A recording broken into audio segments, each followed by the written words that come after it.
Selamat malam waktu Amerika, selamat pagi waktu Indonesia bagi saudara dan saudari yang saya kasih dalam Yesus Kristus, yang kembali di tahun baru, di tahun 2223 telah kembali bersama-sama dengan kami. Saya sudah merencanakan kami akan mulaikan pada saat ini jam 8 malam waktu New Jersey, tapi oleh sebab satu dan lain hal, kita baru dapat memulaikannya pada saat itu. Tapi mulai besok, kami di Jemaat Fisdak sudah akan mencoba mengatur sehingga kita akan lebih konsisten untuk dapat mulai pada jam 8 malam waktu New Jersey dan 8 pagi tentunya waktu saya percaya waktu Indonesia bagian tengah ya, waktu Indonesia bagian tengah waktu saat itu. Baik, sekali lagi selamat tahun baru, selamat bergabung. Kita telah melewati 1 tahun 2022 dengan selamat, dengan kekuatan yang Tuhan sudah berikan, dan Tuhan akan terus memberikan kekuatan yang sama di tahun 2023 ini. Kita sudah melihat bagaimana pada saat kita tidak memiliki waktu beribadah bersama selama 2 minggu, itu sepertinya ada yang kurang ya. Secara pribadi juga sebagai pembicara, saya merasa, aduh Tuhan, sepertinya ada yang kurang dalam kehidupan saya. Tidak bisa bertemu dengan saudara-saudari sekalian, khususnya yang di Zoom yang dapat saya lihat satu demi satu. Dan kita merasa ada yang kurang juga. Firman Tuhan itulah yang selalu dapat memberikan kekuatan. Tapi baiklah, marilah kita kita sudah melewati masa jeda kita memasuki waktu di mana kita dapat kembali berbakti pada saat ini. Baik, seperti biasa kita akan mendengarkan satu lagu pujian, dan kemudian saya akan mendoakan kita untuk acara ibadah kita saat ini. Silakan, Dek.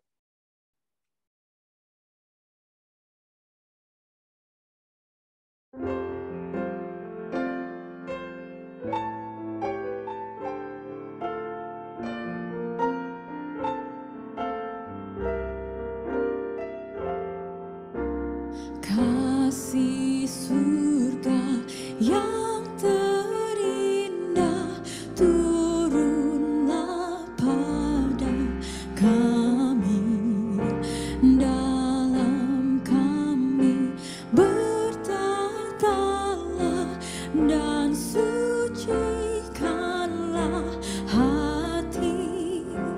Yesus, Engkau berkasihan, kasih-Mu tak terduga. Marilah dan berkerajaan dalam hati yang berserah. Engkaulah yang berkuasa melepaskan umat-Mu. Curahkan rahmat berlimpah, kuduskanlah umat-Mu. Padamu kami berbakti oleh kemurahan-Mu. Kami tak akan berhenti memuliakan nama-Mu.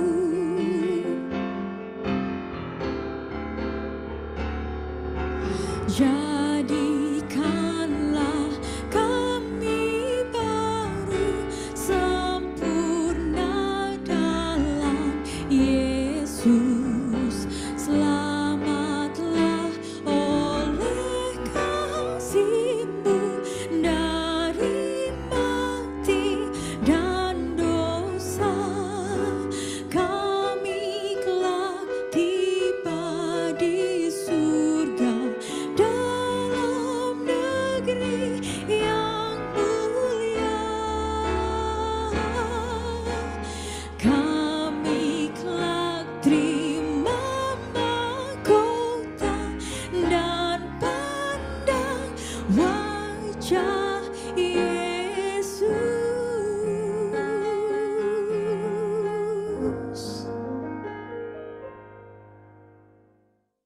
Amin dan amin. Kita bersyukur kepada saudari Lusti Balengguru yang telah membawakan lagu Kasih Surga yang terindah. Kiranya ini dapat menjadi satu kekuatan yang dapat menjadi bagian kita di tahun 2023 ini ya, bahwa Tuhan akan selalu memberikan kasih-Nya, kepada kita. Baik, mari kita bersatu dalam doa. Bapa yang menukasi dalam takhta kerajaan surga, pada saat kami telah melewati 1 minggu di tahun yang baru ini, kami bersyukur Tuhan, kami umat-umat Tuhan, dapat kembali berkumpul di acara ibadah kami pada saat ini, di acara ibadah dari jemaat kami di Jemaat Fisdak, tetapi sudah menjadi bagian seluruh umat-umat Tuhan yang sudah berbakti dari mana saja.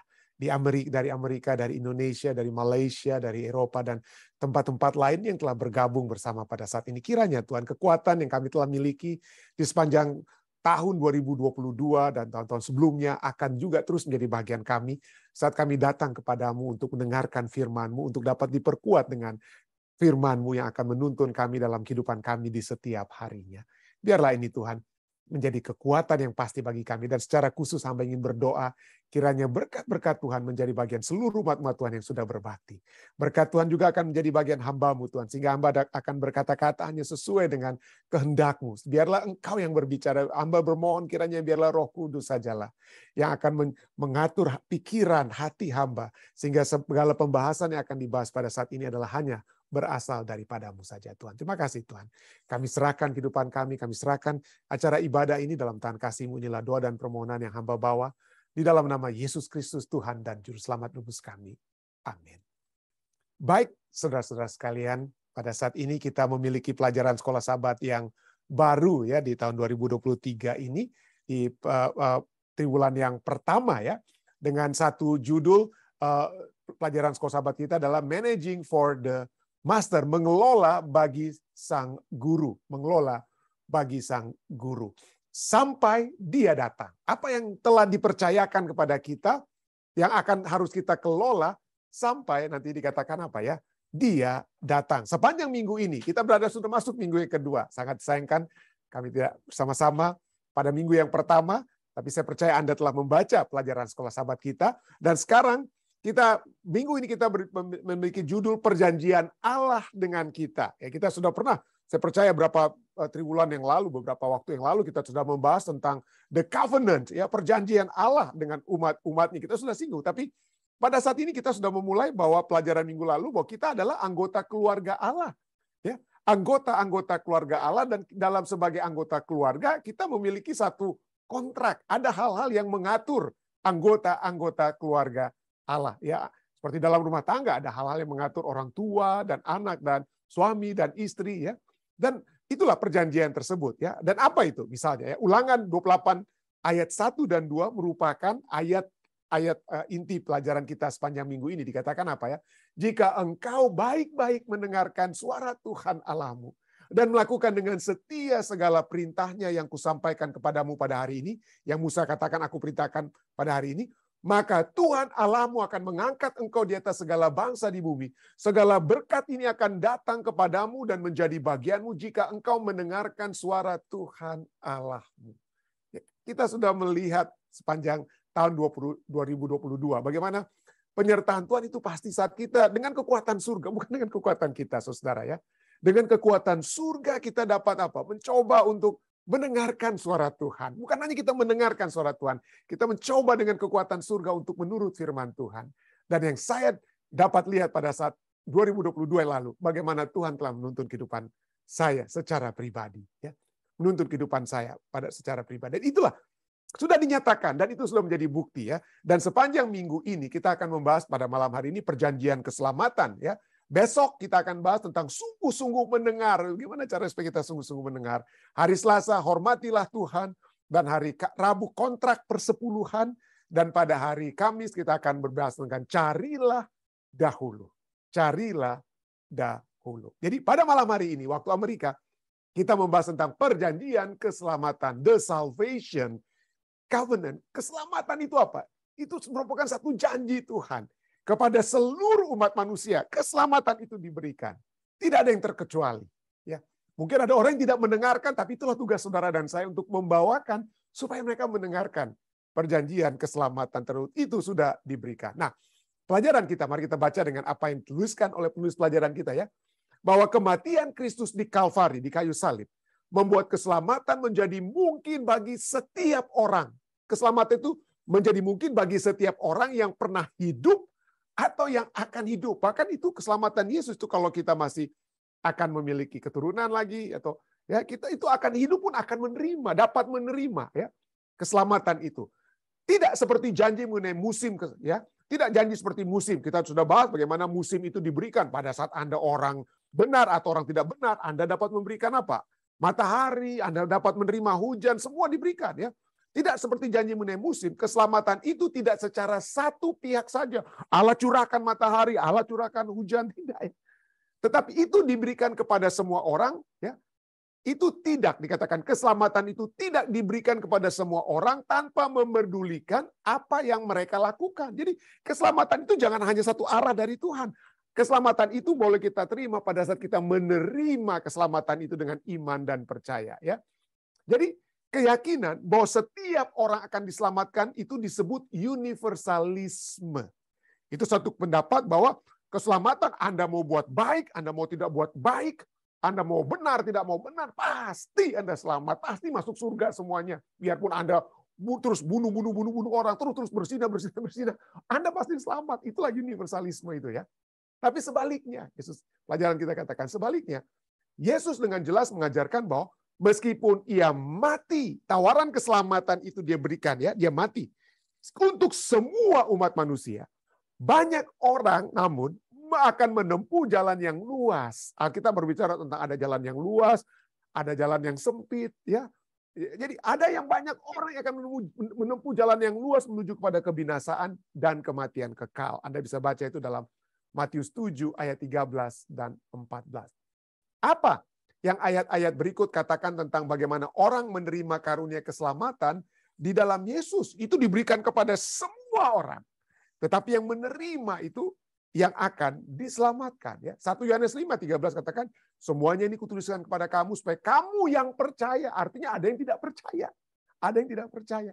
Tapi bagi yang percaya kepada nama anak Allah tahu bahwa kamu memiliki hidup yang kekal. Jadi yang tidak percaya tidak dapat hidup yang kekal. Matius 10 ayat 22. Dan kamu akan dibenci semua orang oleh karena namaku. Tetapi orang yang bertahan. Jadi ada orang yang tadinya percaya namun tidak bertahan ya. Ya di tahun 2022 dia percaya, tapi tahun 2023 ya dia tidak bertahan. Nah, mungkin ya saya mengajak kita semua saat ini ya mungkin ada di akhir-akhir tahun, awal-awal tahun mungkin ada kegagalan-kegagalan kita yang kita lakukan ya. Tapi marilah kita dikatakan pada saat ini kita ambil kembali satu kesempatan Tuhan. Saya sudah bersama dengan engkau di tahun 2022. Walaupun di akhir 2022, di awal 2023 saya ada jatuh sedikit, Tuhan angkat saya kembali. Biarlah saya dapat menjadi orang yang bertahan. Kenapa? Karena Matius 10:22 katakan apa? Orang yang bertahan sampai kesudahannya akan selamat. Artinya ada yang tidak dapat bertahan dan mereka tidak selamat. Yohanes 6:29 katakan, jawab Yesus pada mereka, inilah pekerjaan yang dikehendaki Allah, yaitu hendaklah kamu percaya kepada Dia yang telah diutus Allah. Artinya itu kehendak Allah semua orang percaya. Kehendak Allah semua orang selamat. Tetapi ada yang tidak mau percaya. Ada yang tidak mau percaya. Ada yang menolak keselamatan. 2 Petrus 1 ayat 10-11. Karena itu saudara-saudaraku berusahalah sungguh-sungguh supaya panggilan dan pilihanmu makin teguh. Berarti ada yang tidak teguh. Sebab jikalau kamu melakukannya, kamu tidak akan pernah tersandung. Dengan demikian kepada kamu akan dikaruniakan hak penuh untuk memasuki kerajaan kekal, yaitu kerajaan Tuhan dan Juru Selamat kita, Yesus Kristus. Jadi artinya ada yang tidak teguh, ya, ada yang tersandung, yang tidak teguh, yang tersandung itu tidak akan memasuki kerajaan kekal. Tidak akan memasuki kerajaan kekal. Rasul Paulus memahami sifat bilateral, sifat timbal balik, bukan hanya satu arah, sifat dua arah dari perjanjian keselamatan. Dia menyadari bahwa dia akan segera dieksekusi. Paulus akan mati, dia akan dieksekusi.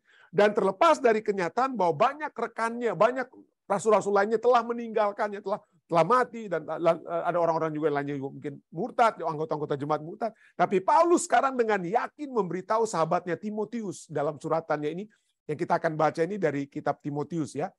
Dikatakan apa?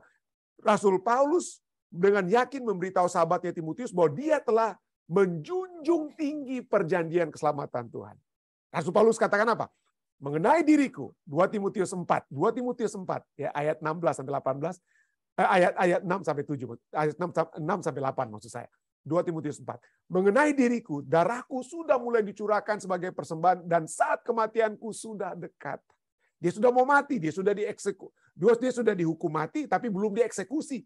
Inilah 2 Timotius itulah suratan terakhir Rasul Paulus. Sesudah itu dia tidak tulis surat lagi. Kenapa? Sudah mati dia. Karena saat kematianku sudah dekat. Tapi dia katakan apa ayat 7? Aku telah mengakhiri pertandingan yang baik, aku telah mencapai garis akhir, dan aku telah memelihara iman. Aku telah memelihara iman. Sekarang ayat 8. Sekarang telah tersedia bagiku mahkota kebenaran yang akan dikaruniakan kepadaku oleh Tuhan, Hakim yang adil, pada harinya. Tetapi bukan hanya kepadaku, melainkan juga kepada semua orang yang merindukan kedatangannya. Jadi itulah ya kita. Paulus berkata, aku telah mengakhiri pertandingan yang baik. Artinya aku tidak menyerah. Dia mengakhiri. Dia tidak apa? Berhenti di tengah jalan. Dia mengakhiri. Dia tidak menyerah. Aku telah mengakhiri pertandingan yang baik. Aku telah mencapai garis akhir. Dia tidak stop di tengah-tengah. Dia telah mencapai garis akhir.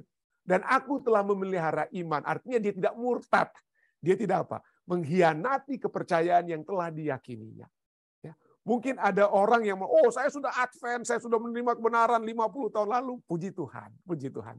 Tapi poinnya adalahkah kita mengakhiri perjalanan kerohanian kita. Hingga pada saat sampai kita meninggal, ya sementara beristirahat, atau sampai Yesus datang kedua kali, adakah kita mengakhiri pertandingan itu dengan baik? Adakah kita telah memelihara iman kita? Jadi meskipun pelajaran kita katakan, meskipun Paulus mengerti dengan sangat jelas, bahwa keselamatan hanya melalui iman. Keselamatan itu bukan berdasarkan apa? Bukan berdasarkan perbuatan hukum. Tapi di sini dia tidak sedang memandang pekerjaan atau prestasinya sebagai kelayakannya di hadapan Tuhan. Jadi pekerjaannya itu bukan yang melayakkan dia. Kenapa? Karena dikatakan tersedia bagiku mahkota kebenaran yang akan dikaruniakan kepadaku oleh Tuhan. Jadi kebenaran yang apa? Dikatakan apa ya? Dikatakan apa? Bukan mahkota kebenaran yang Paulus nantikan adalah kebenaran Yesus yang dikaruniakan. Yang mana Paulus dengan iman mengklaim untuk dirinya sendiri dan telah bertahan sampai akhir hidupnya. Ya. Jadi kebenaran kita itu adalah karena Kristus yang memberikan kebenarannya. Kita tidak mungkin benar, ya. Kebenaran-kebenaran kita bagaikan kain lusuh, firman Tuhan katakan. Tetapi kebenaran yang Yesus berikan menyebabkan saudara dan Sarah yang seringkali mungkin jatuh bangun. Tetapi Tuhan yang menutup semuanya. Tuhan yang menutup semuanya. Pertanyaan bagi kita semua, ya. Meskipun keselamatan adalah karunia yang tidak sepantasnya kita terima, kita tidak pantas menerima. Karena tidak ada kebenaran kita. Tidak ada hal yang dapat kita banggakan, bawakan kepada Tuhan untuk supaya kita, inilah yang menyebabkan Tuhan saya sudah selamat oleh karena ini, Tuhan ya saya sudah buat ini, saya sudah bayar ini. Tidak. Keselamatan adalah karunia yang tidak sepantasnya kita terima. Namun demikian, apakah perbedaan antara mereka yang menerima karunia itu dan mereka yang tidak menerimanya? Tuhan tawarkan. Kalau kita ditawarkan untuk keluar dari jurang, tapi kita tidak menerima tangan yang mengangkat kita keluar dari jurang, kita akan jatuh terus ke dalam jurang tersebut kalau kita sudah kelelahan, ya. Jadi kita harus menerima karunia keselamatan. Kita harus menerima tangan Kristus yang diulurkan bagi saudara dan saya.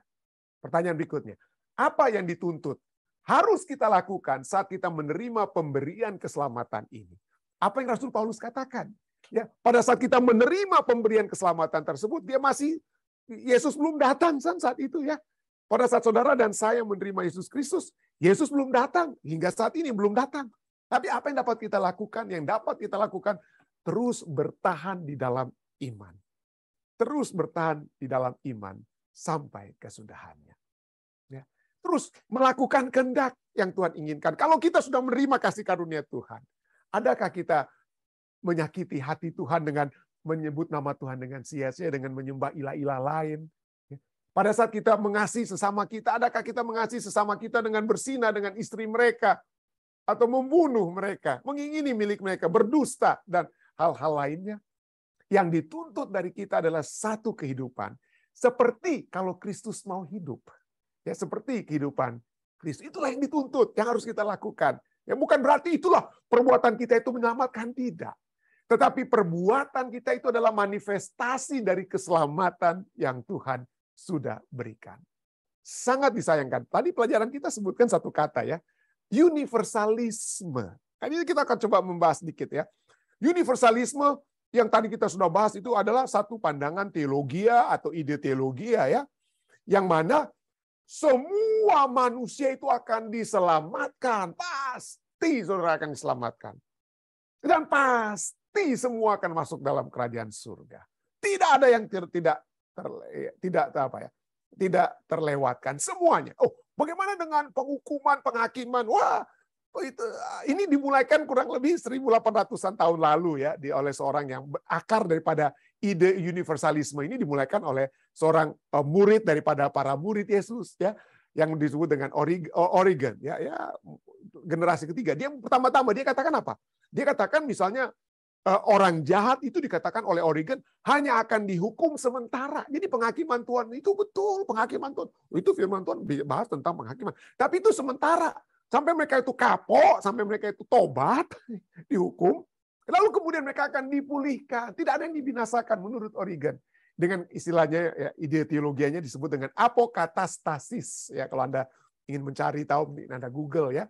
Origen dia mula-mula kurang lebih akar daripada universalisme ini, pandangan dia ya. Semua orang kurang lebih, orang jahat itu ya akan menerima hukuman Tuhan, tapi kemudian akan dipulihkan. Nah, pandangan universalisme ini itu sangat populer di kalangan saat ini disebut dengan pluralis.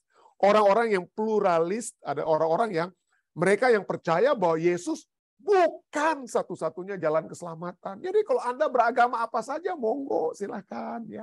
Anda mau percaya Hinduisme, Buddhisme, Islam dan lain sebagainya, semua silakan ya. Semuanya akan menuntun kepada keselamatan ya.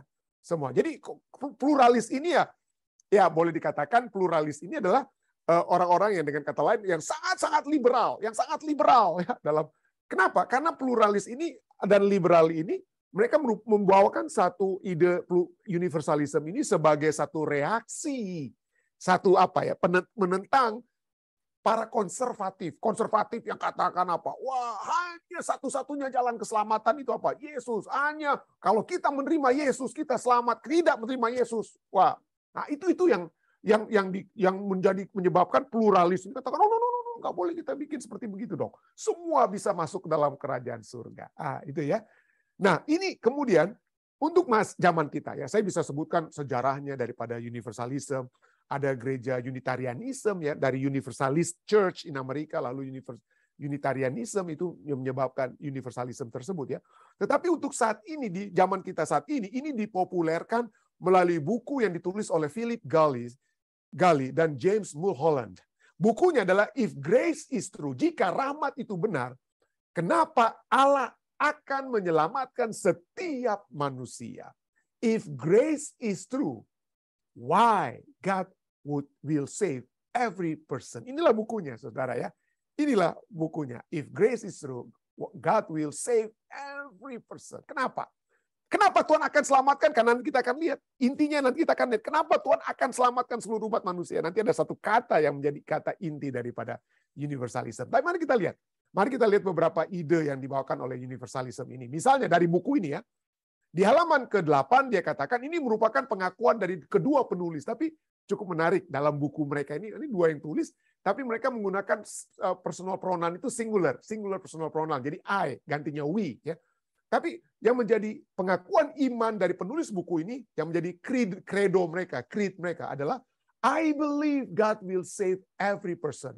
Saya percaya Tuhan akan menyelamatkan setiap orang, setiap umat manusia. Kenapa? Why? Kan itu pertanyaan buku ini. Why God will save every person? Because of love. Karena kasih Allah. Love is the core message of the Bible, kata mereka di halaman 53. Kasih adalah pesan inti daripada Alkitab. Betul ya. Inilah sebabnya kita sering dengar orang memang fokus pada kasih. Oh, saya tidak salahkan. Saya khotbah tentang kasih. Saya tadi juga berbicara kiranya kasih Allah menyertai kita. Tapi mari kita lihat bahwa Allah memiliki apa? Satu kelengkapan yang sangat lengkap, bukan hanya kasih Allah, tetapi juga apa ya? Kita tahu keadilan Allah itu dan kasihnya itu berjalan berdampingan ya.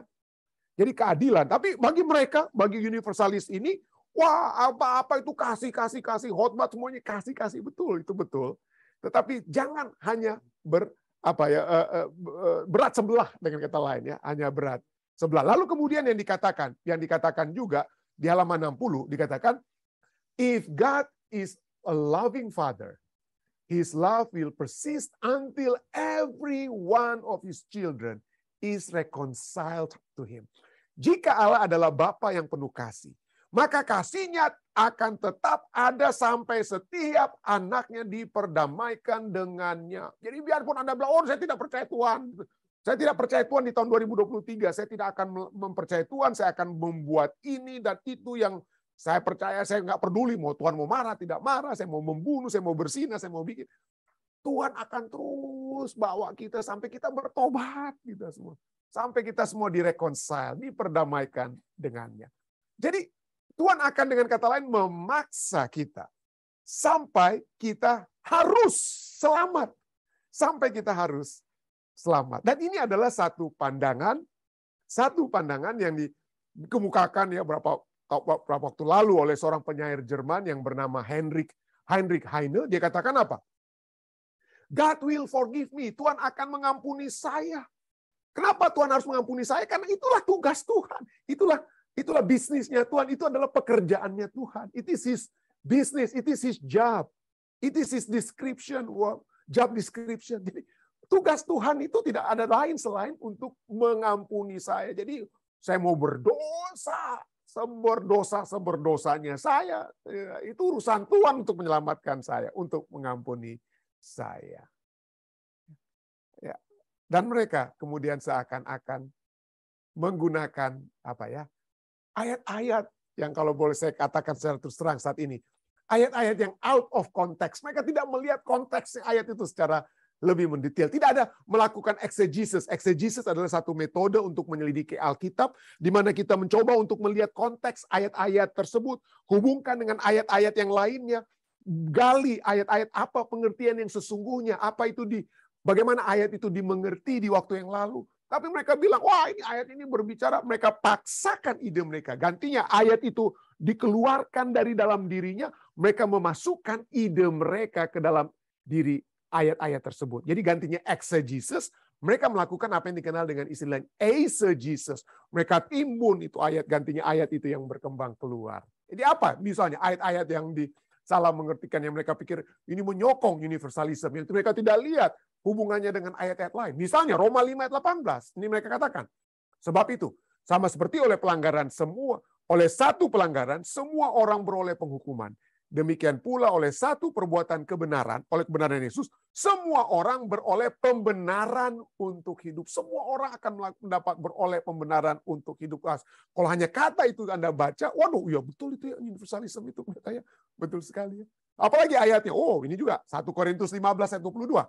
Karena sama seperti semua orang mati dalam persekutuan dengan Adam, demikian pula semua orang akan dihidupkan kembali dalam persekutuan dengan Kristus. Semua orang mati dalam Adam, tapi semua orang dihidupkan kembali dalam persekutuan dengan apa? Dengan Kristus. Ya. Berikutnya ayatnya, Kolose 1 ayat 19-20. Karena seluruh kepenuhan Allah berkenan diam di dalam Dia. Dan oleh Dialah Ia memperdamaikan segala sesuatu. Waduh, semuanya diperdamaikan dengan dirinya, baik yang ada di bumi maupun yang ada di sorga, sesudah Ia mengadakan pendamaian oleh darah salib Kristus. Inilah ya.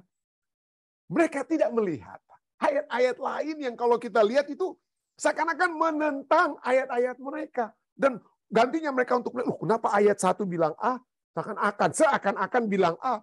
Ayat lain kok seakan-akan bilang B. Gantinya mencoba untuk mereconcile, mereka hanya geserkan tuh ayat-ayat B. Yang A-nya saja itu yang mereka pegang-pegang. Ya, yang mereka utamakan. Ada ayat-ayat yang kalau kita lihat memang menentang idenya mereka. Bukan menentang ayat, bukan. Menentang idenya mereka. Karena kita akan coba jelaskan ayat-ayat tadi itu ya. Sebab satu ayat tadi itu kita akan coba jelaskan. Ada ayat-ayat yang menentang ide universalism. Ya, misalnya Matius 25 ayat 46. Dan mereka itu, orang-orang itu ya akan masuk ke dalam tempat siksaan yang kekal. Tetapi orang benar ke dalam hidup yang kekal. Jadi tidak semua orang hidup yang kekal. Ada yang akan menderita apa? Siksaan yang kekal, kita sudah pelajari. Siksaan kekal, siksaan itu yang kekal artinya penghukuman yang apa? Yang definitif, yang apa? Yang sesuai dengan perbuatan mereka, dan mereka akan apa? Mati secara tidak lagi akan berbekas. Kita sudah pelajari tentang ini ya. Atau Yohanes 3:16, ayat-ayat yang kita semua hafal, kita kuasai. Begitu besar kasih Allah akan dunia ini, sehingga Ia telah mengaruniakan anak yang tunggal, supaya setiap orang yang percaya itu tidak binasa. Artinya yang tidak percaya akan binasa. Tetapi yang percaya tidak binasa, melainkan beroleh hidup yang kekal. Ada yang binasa, ada yang hidup. Ya, ada yang binasa, ada yang hidup. Ayat lainnya yang menentang universalism, Yohanes 5 ayat 28-29. Janganlah kamu heran akan hal itu, sebab saatnya akan tiba, semua orang yang ada dalam kuburan akan mendengar suaranya. Dan mereka yang telah berbuat baik akan keluar dan bangkit untuk hidup yang kekal. Kita sudah bahas waktu lalu. Pelajaran kita sudah pelajari pelajaran sekolah sahabat waktu lalu ya, tentang kebangkitan. Kebangkitan yang pertama itulah kebangkitan untuk kehidupan kekal. Tapi jangan sampai kita dibangkitkan pada kebangkitan yang kedua ya. Kenapa? Kenapa? Tetapi mereka yang telah berbuat jahat akan bangkit untuk dihukum. Jadi ada yang hidup, ada yang dihukum. Ya. Tidak semuanya hidup, tidak semua dipaksa untuk hidup. Ya. Kalau kita menolak untuk hidup, ya kita mati ujung-ujungnya. Kita mati. Ada lagi ayat-ayat, waduh banyak lagi yang menentang universalisme. Misalnya Roma 9:22. Dan mereka ini akan masuk ke tempat siksaan kekal, tapi yang benar ke dalam hidup yang kekal. Ya. Kita sudah lihat tadi ya. Lalu Wahyu 21 ayat 8. Wahyu 21 ayat 8. Tetapi orang-orang penakut, orang-orang yang tidak percaya, orang-orang keji, orang pembunuh, orang yang sundal, tukang-tukang sihir, penyembah-penyembah berhala, dan semua pendusta, mereka akan mendapat bagian mereka di dalam lautan yang menyala-nyala oleh api dan belerang. Inilah kematian yang kedua. Kita sudah bahas. Orang jahat akan mati. Tidak semua orang. Jangan kita bilang, oh Allah itu kasih, kita terus. Tapi tidak ada keadilan Allah. Jadi apa artinya kalau Allah kasih? Artinya pendeta saya berbuat apa saja yang saya mau dong. Kalau saya mencuri, nggak apa bedanya saya? Kalau saya pasti masuk dalam kerajaan surga, apa yang dapat menghalangi saya untuk mencuri, untuk membunuh, apa yang dapat menghalangi saya? Kalau ujung-ujungnya sama kita semua masuk dalam kerajaan surga, kenapa susah-susah? Ya, istilahnya ya, kenapa tidak mencuri saja dan membunuh dan lain sebagainya? Tapi firman Tuhan katakan, hey, kalau orang yang sudah diselamatkan, hiduplah sebagai orang yang sudah sudah selamat. Dan bukan hanya ayat-ayat ini yang menentang universalisme. Anda juga bisa baca Matius 8 ayat 12, Matius 25 ayat 41 46, Matius 26 24, Markus 3 Roma dan 2 Tesalonika dan seterusnya. Kalau kita jumlahnya kita itu kali-kalikan istilahnya, kalau berdasarkan jumlah ayat, maka lebih banyak ayat yang menentang universalisme, ide universalisme. Kalau demikian, bagaimana itu ya? Apa masalahnya dengan universalisme? Salah seperti saya sudah katakan tadi. Salah menginterpretasikan Alkitab dan gagal mengharmonisasikan ayat-ayat yang seakan-akan bukan menyoking, saya salah tulis, menyokong universalisme. Ya. Oke, bagaimana ini ayat tadi misalnya Kolose 1:19-20 itu dari beberapa ayat, tapi mereka umumnya ini Kolose 1:19-20 ini ayat emasnya universalisme gitu ya. Apa? Karena seluruh kepenuhan Allah berkenan diam di dalam Dia dan oleh Dialah Ia memperdamaikan segala sesuatu. Waduh, diperdamaikan segala sesuatu dengan dirinya. Baik yang ada di bumi maupun yang ada di sorga sesudah Ia mengadakan pendamaian oleh darah salib Kristus. Nah, kalau kita lihat, kita memang dapat diperdamaikan. Allah, Yesus datang, Yesus mati untuk memperdamaikan ya. Tetapi ini bukan berbicara tentang apa? Berbicara tentang bahwa keselamatan kita ya, keselamatan itu akan disediakan bagi semua umat manusia. Tidak, ayat ini tidak berbicara tentang keselamatan. Ayat ini berbicara tentang pendamaian, tapi tidak berbicara tentang keselamatan bagi semua umat manusia. Apa yang ayat ini berikan? Ayat ini merupakan kesempatan atau panggilan untuk selamat yang diberikan saat Yesus datang dan menjadi pendamai bagi seluruh umat manusia yang berdosa. Artinya kita dapat memperoleh kesempatan. Kita yang tadinya harus menerima upah dosa maut. Tetapi karena Yesus yang telah datang, Dia mengadakan pendamaian, maka kita dapat terhindar daripada maut tersebut. Jadi dengan kata lain, pendamaian yang universal, panggilan keselamatan, pendamaian yang universal itu panggilan keselamatan yang universal diberikan, yes. Tapi keselamatan yang universal, no. Kenapa no? Ya seperti kita sudah lihat tadi ya, pendamaian yang universalnya itu yes, tapi keselamatan universal no itu kenapa? Misalnya 1 Timotius 4 ayat 10 berbicara tentang kedua poin ini. 1 Timotius 4 ayat 10. Itulah sebabnya kita berjerih payah. Rasul Paulus katakan kepada pendeta mudanya ini, Timotius ya. Itulah sebabnya kita berjerih payah dan berjuang. Karena kita menaruh pengharapan kita kepada Allah yang hidup. Juru selamat semua manusia. Ya, pendamaian dia telah berikan. Dia menjadi juru selamat bukan hanya untuk orang Yahudi. Dia menjadi juru selamat bukan hanya untuk orang Advent. Bukan. Ya, dia adalah juru selamat untuk semua manusia. Terutama mereka yang apa? Percaya. Kenapa? Karena yang percayalah yang akan apa? Selamat. Dia menjadi pendamai bagi seluruh umat manusia, tapi keselamatan itu hanya dapat diberikan kepada orang yang percaya. Orang yang tidak mau percaya, ya jangan dipaksa. Artinya mereka telah memaksakan diri mereka untuk tidak mau selamat, ya, dengan kata lain. Itulah ayat lainnya dapat kita lihat tentang pendamaian universal yes, keselamatan universal no. Roma 5 ayat 17. Sebab jika oleh dosa satu orang Adam berdosa, maka maut telah berkuasa oleh satu orang itu. Maut telah menjadi bagian kita semua saat ini oleh sebab dosa Adam. Ya. Maka lebih benar lagi mereka yang telah menerima kelimpahan kasih karunia dan anugerah kebenaran. Yang telah menerima. Artinya ada yang tidak mau terima. Atau ada yang terima tidak bertahan. Ya, menyerah dia. Rasul Paulus katakan, aku telah bertahan sampai akhir. Ya. Tapi ada yang telah menerima tapi tidak bertahan. Ya. Kesombongan dirinya dan lain sebagainya menyebabkan dia keluar daripada kebenaran. Nah, tapi yang telah menerima kelimpahan kasih karunia apa? Mereka akan apa? Akan hidup dan berkuasa oleh karena satu orang itu, yaitu Yesus Kristus. Apa ayat ini nyatakan bagi saudara dan saya? Ayat ini menyatakan bahwa manfaat kematian Kristus diterima. Manfaatnya kematiannya itu, keselamatannya itu diterima oleh semua orang yang ada di dalam Kristus. Sama seperti hukuman atas dosa Adam ditanggung oleh semua yang ada di dalam Adam. Manfaat itu diterima kalau saudara dan saya ada di dalam Kristus. Kalau kita tidak ada di dalam Kristus, maka kita berarti ada di dalam Adam. Apa artinya kalau Anda berada di dalam Adam? Ya, maut. Ya, upah dosa adalah maut, tetapi kasih karunia Tuhan adalah keselamatan, kehidupan bagi semua orang yang percaya tentunya ya. Jadi kalau kita manfaat ya, kematian Kristus itu diberikan kepada semua orang. Kematiannya itu untuk semua orang, tapi manfaatnya kalau kita apa? Ada di dalam Kristus. Ya, puji Tuhan kalau kita melihat, waduh ada kendaraan, waduh puji Tuhan teknologi manusia, ada mobil ya.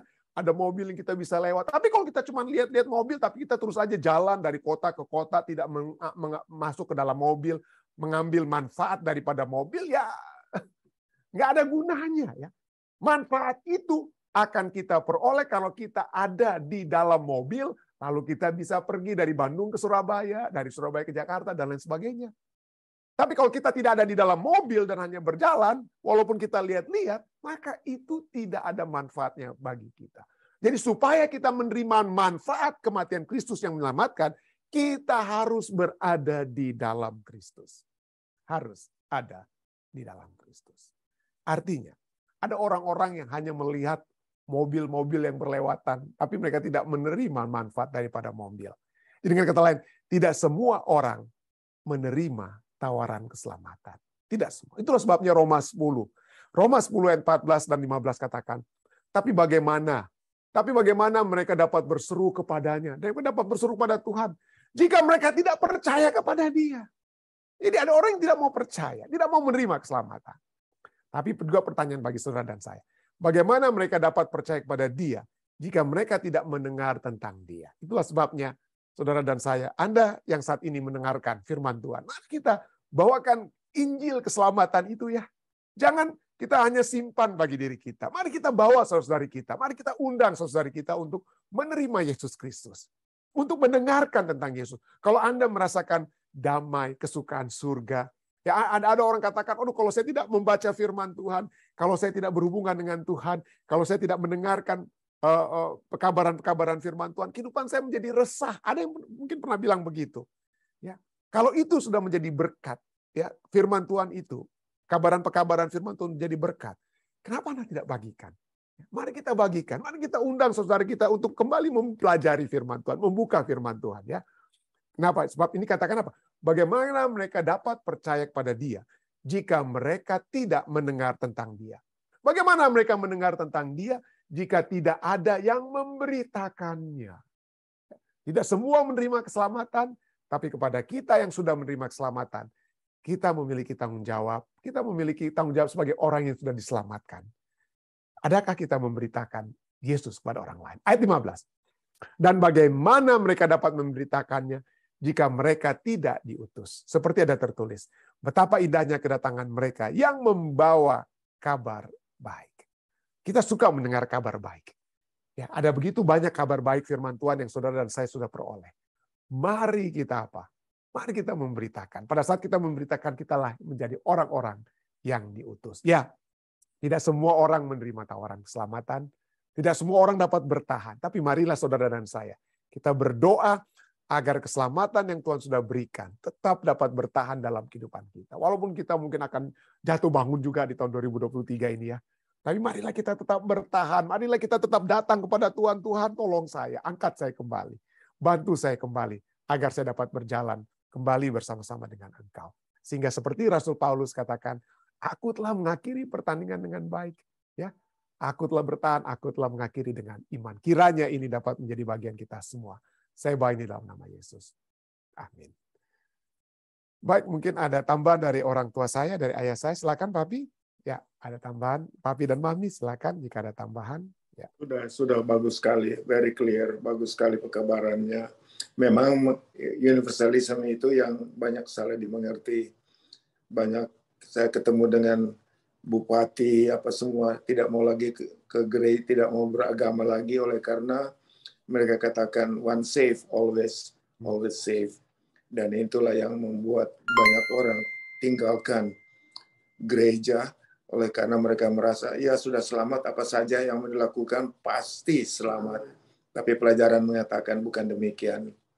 Thank you pekabaran malam ini. Amin. Terima kasih. Terima kasih, Bi. Ada lagi mungkin tambahan Bapak Ibu Simatupang, silakan jika ada.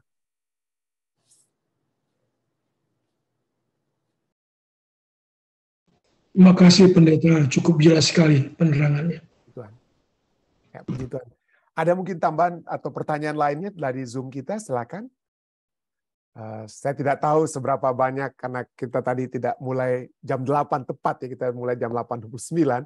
Saya tidak tahu apa ada yang di live stream, ada juga bersama-sama pada saat ini. Tapi saya bersyukur di Zoom, saya lihat ada 27 sampai 30 kita berpartisipasi bersama-sama. Tapi jika tidak ada dari Zoom, silakan mungkin dari live stream jika ada yang masih bergabung melalui live stream, Dek. Ada kira-kira?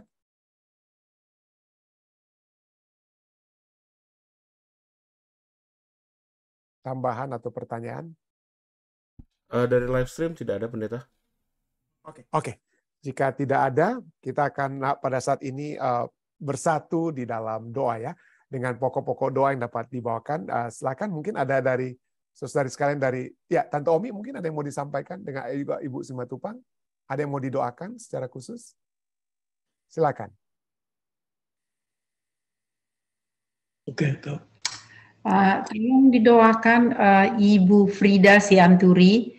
Pada bulan lalu, saya pikir kita juga pernah doakan dia waktu dia kakinya kneenya dioperasi.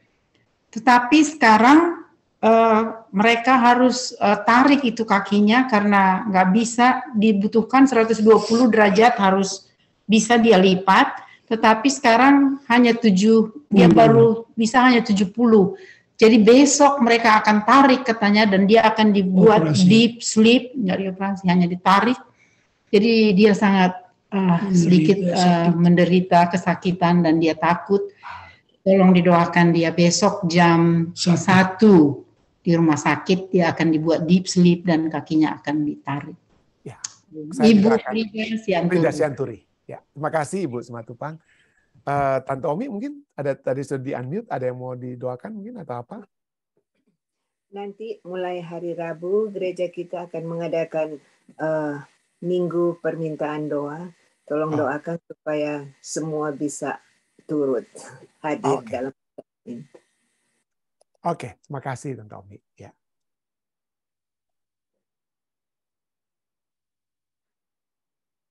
Ada lagi yang lainnya? Ini ada tangan yang diangkat yang saya tidak lihat, Dek. Dari Tante Nona Makalu, Pendeta. Oh, Tante Nona. Ya, silakan Tante Nona. Oke. Terima kasih Pendeta Stephen. Tolong doakan cucu saya, Cassidy Mambo, yang dalam sakit supaya ada pemulihan yang berasal daripada jamahan Tuhan. Oke. Terima kasih. Cassidy namanya Cassidy? Cassidy. Oh, Cassidy Mambo, ya.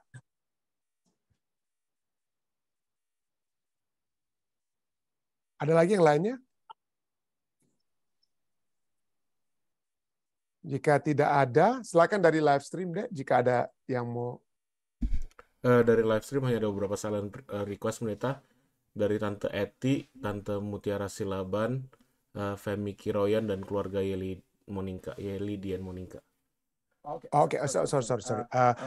Ibu Mutiara Silaban, Femi Kiroyan, dan keluarga Yeli Dian. Ada satu baru masuk, Pendeta. Dari saudara Joni Rahman, katanya tolong doakan istrinya yang sedang sakit jantung. Oke. Baik. Jika tidak ada lagi, mari kita saat ini kembali bersatu di dalam doa.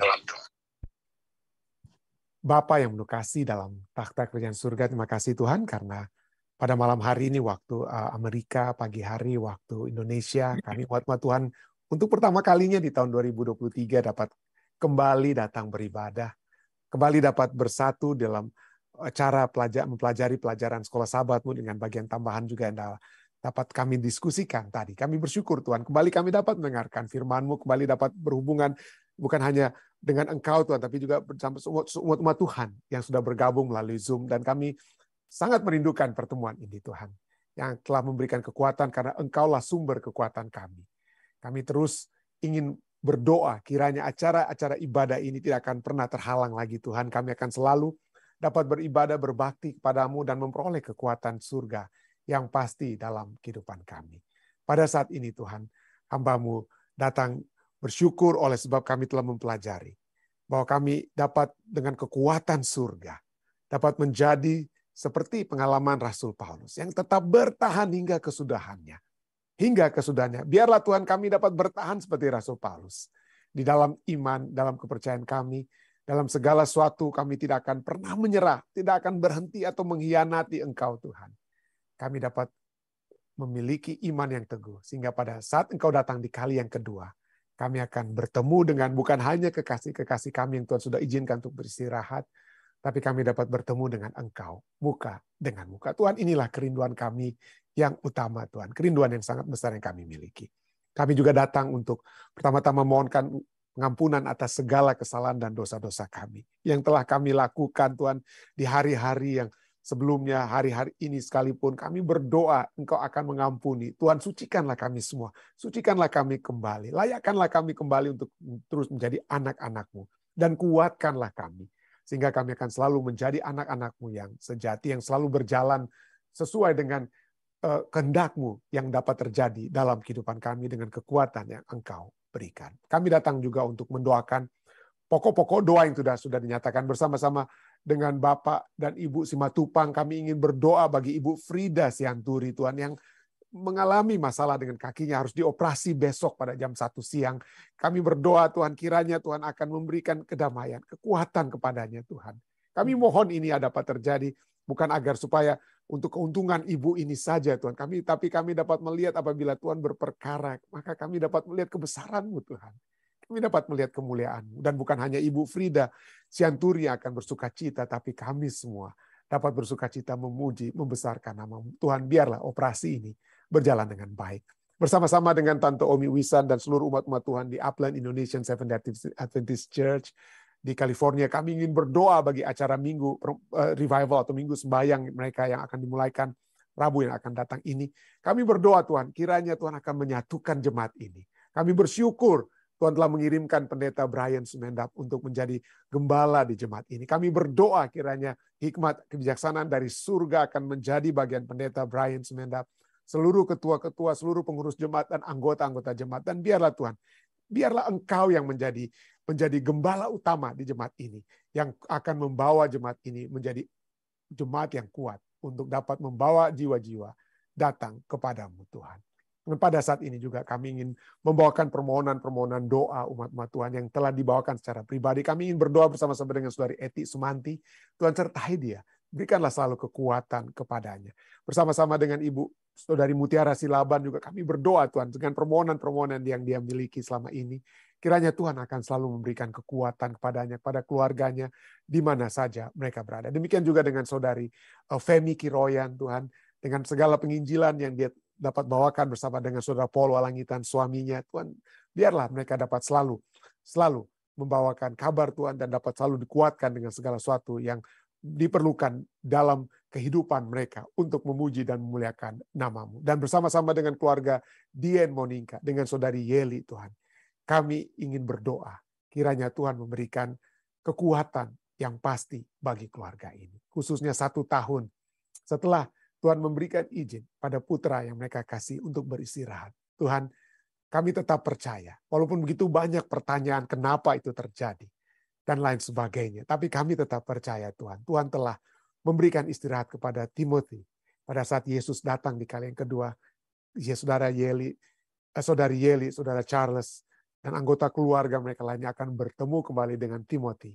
Dan bersuka cita bersama-sama di dalam kerajaan-Mu untuk selama-lamanya, di mana tidak ada lagi tangisan, duka, dan lain sebagainya yang akan menjadi bagian mereka. Hal yang sama hamba-Mu ingin doakan keluarga Sumanti Sakul atas beristirahatnya Ibu Tuti, Tante Tuti Sumanti Tuhan, yang Tuhan juga sudah izinkan untuk beristirahat. Kami percaya Tuhan, beliau telah mengakhiri pertandingan imannya dengan baik. Dan biarlah kami semua yang masih hidup pada saat ini, kami menyadari Tuhan, jika Engkau belum datang, kami semua mungkin akan dapat diizinkan untuk beristirahat. Tapi pada saat itu Tuhan, biarlah kami dapat beristirahat di dalam Tuhan. Biarlah Tuhan memberikan kesetiaan kepada kami semua. Kami tetap setia, kami dapat menjadi umat-umat-Mu yang sejati. Kami akan selalu diperbaharui dengan karakter-karakter surga. Hal-hal yang tidak seharusnya terjadi, kemarahan, kesombongan, dan hal-hal lainnya Tuhan, yang bukan menjadi karakter masuk ke dalam kerajaan surga. Biarlah kami dapat diubahkan. Biarlah kebaikan, kemurahan hati, kasih dan hal-hal lainnya itu akan membawa kami memiliki karakter-karakter tersebut masuk ke dalam kerajaan-Mu. Dan pada saat ini juga Tuhan, kami ingin berdoa bagi permohonan-permohonan saudara-saudari kami lainnya yang berada di Zoom dan di live stream. Saudari Desi Situmorang, kami berdoa Tuhan bagi keluarganya, bagi pencarian pekerjaan dan hal lain dapat terjadi. Kiranya Tuhan menyertai mereka. Hamba-Mu ingin berdoa bagi orang-orang tua kami. Hamba-Mu ingin berdoa bagi orang tua hamba-Mu, Papi dan Mami di South Carolina. Tuhan, berikan selalu kekuatan kepada mereka Tuhan. Hamba-Mu ingin berdoa bagi keluarga Sumaro, Ibu Mirna, Tante Sumaranda, keluarga Bapak Ibu Simatupang. Kami berdoa untuk seluruh orang-orang tua kami ini, yang mungkin ada yang lainnya hamba tidak sempat sebutkan lagi. Tuhan, sertai mereka. Biarlah di masa tua mereka sekalipun, Tuhan akan terus memberikan kekuatan surga. Mereka tetap percaya Tuhan. Hingga Engkau datang di kali yang kedua. Hamba-Mu juga ingin membawakan permohonan-permohonan lainnya Tuhan, yang mungkin hamba saat ini tidak sempat lagi sebutkan satu persatu yang sudah dibawakan melalui live stream tadi. Ada keluarga-keluarga yang bermohon bagi anggota keluarga mereka, seperti Saudara Joni Rahman Tuhan, bagi istri yang mengalami masalah dengan jantungnya Tuhan. Kami berdoa, jamahlah ibu dari Saudara Joni Rahman, sehingga dengan kesembuhan yang dapat terjadi dengan kemurahan-Mu Tuhan, maka nama-Mu saja yang akan dipuji dan dimuliakan. Hamba-Mu ingin berdoa secara khusus pada saat ini bagi Pendeta John Medelu dan Ibu Pendeta yang bersama-sama dengan kami saat ini. Mereka besok pagi akan kembali ke Indonesia. Tuhan, sertailah perjalanannya. Sertailah mereka agar tiba kembali dengan selamat di Indonesia dengan tidak kurang suatu apapun. Tuhan akan menyertai sehingga mereka akan bertemu kembali dengan anggota-anggota keluarga, anak-anak mereka yang mereka tinggalkan di Bandung dan juga di Manado. Mereka semua akan bersuka cita di dalam Tuhan. Juga Saudara Farrell yang akan kembali pada hari Selasa Tuhan, dan bersama dengan istri dan putranya, kami berdoa kiranya Tuhan akan menyertai mereka Tuhan. Pada saat ini hamba-Mu juga ingin berdoa bagi umat-umat Tuhan di Jemaat Fisdak. Hamba-Mu ingin berdoa bagi pendeta muda Tulus dan Saudari Iin dan Ibu Pendeta Sain Solar juga dengan sedikit gangguan kesehatan yang dimiliki beliau. Kami berdoa kiranya zaman Tuhan akan menjadi bahagiannya. Hamba-Mu juga ini berdoa bagi saudari Lina Tampu Bolon, keluarga Mahoni Tampu Bolon ini Tuhan, kiranya Tuhan akan selalu menyertai Lina dalam kehidupannya sehari-hari. Dan juga demikian dengan saudara Elisa Siregar. Kiranya Tuhan akan selalu mengukuhkan Dedek, berikan kekuatan yang pasti dari surga kepadanya. Dan segala sesuatu yang dapat umat Tuhan ini lakukan untuk agar supaya pekabaran firman Tuhan melalui acara pelajaran Sekolah Sahabat ini dapat menjadi satu hal yang akan menjadi berkat bagi semua yang dilakukan oleh saudara Elisa, Pendeta Muda Tulus, dan saudari Iin, dan juga Lina, dan saudara kami lainnya. Biarlah Tuhan akan memberkati mereka semua. Sehingga kami semua akan selalu bersuka cita di dalam Engkau oleh sebab kekuatan surga yang Engkau berikan kepada kami semua. Terima kasih Tuhan, Engkau sudah mendengar, Engkau sudah menjawab doa-doa kami, karena segala permohonan ini Tuhan telah kami bawa hanyalah di dalam nama Yesus Kristus Tuhan dan Juru Selamat nebus kami. Amin. Sekali lagi terima kasih banyak saudara sekalian ya. Sampai bertemu besok di waktu yang sama. Saya percaya dengan kekuatan surga dan pertolongan surga kita akan memulaikan tepat waktu besok pada jam 8 malam waktu East Coast ya. Sampai bertemu kembali. Tuhan memberkati kita semua.